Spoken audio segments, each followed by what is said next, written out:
amazing viewers. Thank you so much for joining me on my program once again. I appreciate you wherever you are connecting from. If you have not subscribed to my channel, please kindly subscribe to my channel. Click the notification bell so that you'll be notified each time I upload a video. You will be among the first to receive it. Thank you so much and remain blessed. Now let's begin what's trending with reactions trailing the educational qualifications of the flag bearer of the All Progressives Congress, Asiwaju Bola Ahmed Tinubu. Over the weekend, a cross-section of Nigerians expressed various views after the Independent National Electoral Commission published the personal particulars of the 16 presidential candidates and their running mates who will be standing for the 2023 election, and revealed that the APC presidential candidate did not provide information of his primary and secondary education and also did not attach the certificates of his tertiary education. INEC, in its publication, also revealed that Tinubu claimed in an affidavit attached to the Commission's qualification form that his certificates were stolen after he was forced into exile by the military dictatorship of the late Sani Abacha. Let's take some tweets. Well, author and activist Rror Mockery wrote, "Bola Tinubu, where is your primary and secondary school certificates? How could you have been accepted to the university without them? Tell us the names of your schools so we can track your classmates. We don't want another Buhari without certificate. Enough is enough." Well, Premier wrote, "The emergence of Buhari as Nigeria's president has changed the standard of governance forever. That is why Tinubu can even contest for the post of president. You don't need to have certificate as long as you have your NEPA bill to present to INEC.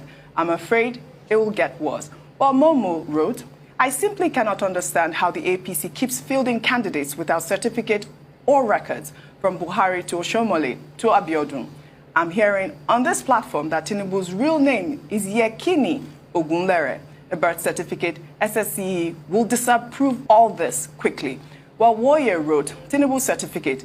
You will recall that there was a petition dated August 12, 1999 about the educational background and age of Tinubu, written by Alhaji Jamid Seriki and Dr. Waliyu Balogun Smith.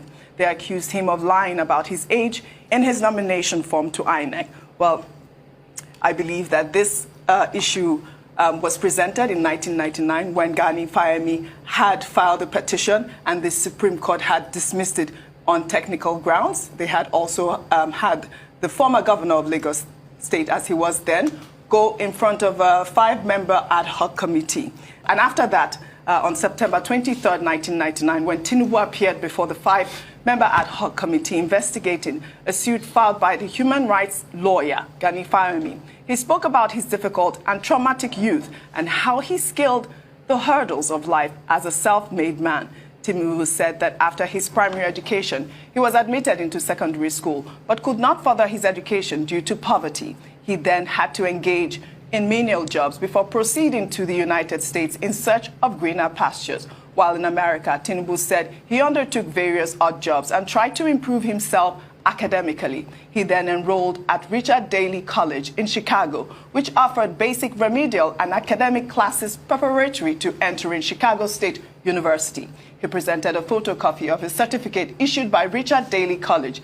Tinubu further stated that throughout the time he studied in Chicago, he also had to fend for himself, paid his way through school by working extra hours as a tutor in the same university. He also said that 27 credit hours were transferred from Richard Daley College to Chicago State University, where he obtained a Bachelor of Science in Business and Administration.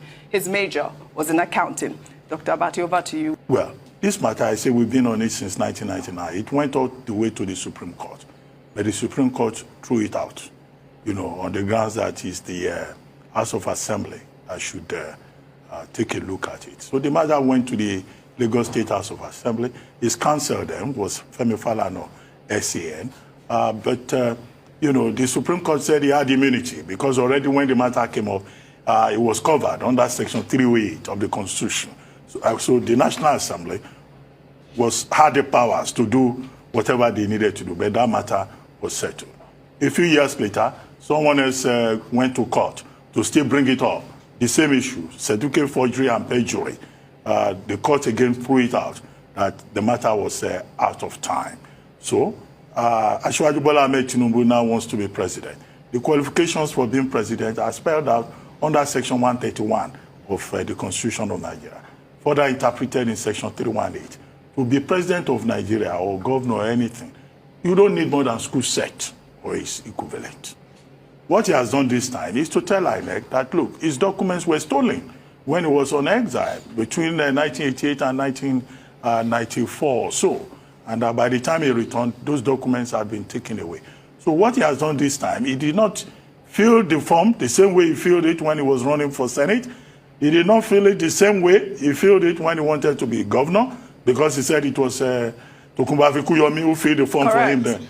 This time around, he just stated that he has a degree, which is even bigger than a school certificate.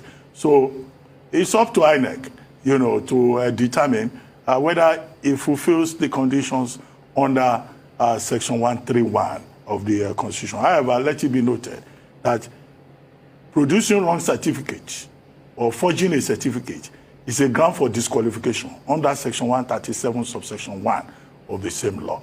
But for you to be president of Nigeria, you don't need to have any qualification. Just manage to speak English or attend one or two seminars organized by, Jineka, and you are good enough to be president of Nigeria, which is where the problem is. Yeah. But why is it that no classmates have shown up? Because if we were to question my credentials now, there will be so many people that will show up from everywhere and say, we were in the same class. Abi? Right. Okay, I'm not offending. I attest to it every day. Right. So those are the questions. They're very valid questions, Dr. Abati. I think it's a case of the basic prerequisite you need to lead any country is transparency and public accountability. Correct. That's the number one question here. And it's not today we've been having issues with certificates. I keep reminding us of the case of Salisu Buhari. Do you know that even the Speaker of the House of Representatives, Dimeji Bankoletu, had this issue about NYSC or not at any NYSC at a point in time? And I think somebody showed up for him. We've had the case. The case was dismissed, the fact that he had immunity. Somebody brought it up again. When it was brought up again, they said the case was started bad. I sought legal consent on this. And they still said people can bring it up legally. But my question is, if he filled the form in 1999 and he said he went to a primary school and he went to GCI, there should be people from GCI that we can verify. You see, yeah, we know that the bar is so low to run for presidents in this country. All you need is a school cert. You don't even need to pass it. You can have F9 parallel, but as long as you attended school cert. But also the most important thing needed is accountability and transparency. Credibility. And credibility in our national life. Like they say, honesty is everything. And for the position of the president.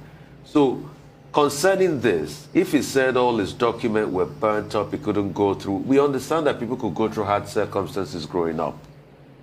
All we want is the same way he filled it up in the first time. He can come out and say, okay, these are the things. And if he said he attended school at any point in time, now that he's saying he didn't, there should be verification from the school he went to across board. We just want transparency so that we can get done with this process. His team has said otherwise. Bayo Onanuga said it's the PDP that is pushing this and all of that. But I can tell you this for free. This case will always come up. It will. If we don't prove it beyond reasonable doubt. And the prerequisite to run any nation is accountability and credibility. Until it's all clarified, it will continue to come up. Yes. Well, thank you all. I wish we had more time on what's trending today. I know the school that you attended. Do you know the school Should I say it on television? No, there's no need. Thank you very much. Well, that's all I have for you on what's trending today. I'll see you tomorrow. Thank you so much for your patience to watch from the beginning to the end. I hope you have learned something from the video you have just watched. The video you have just watched is to bring information to your doorstep and for educational purpose. It is not to demonize anybody. Let us watch continuously and see who can be able to make a sense out of every nonsense we are seeing. We must continue. We move. It doesn't matter what they do. It doesn't matter what they say.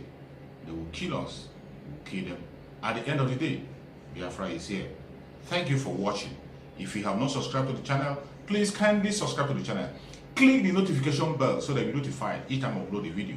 You will be among the first to receive it. Thank you and remain blessed. Bye-bye. See you again.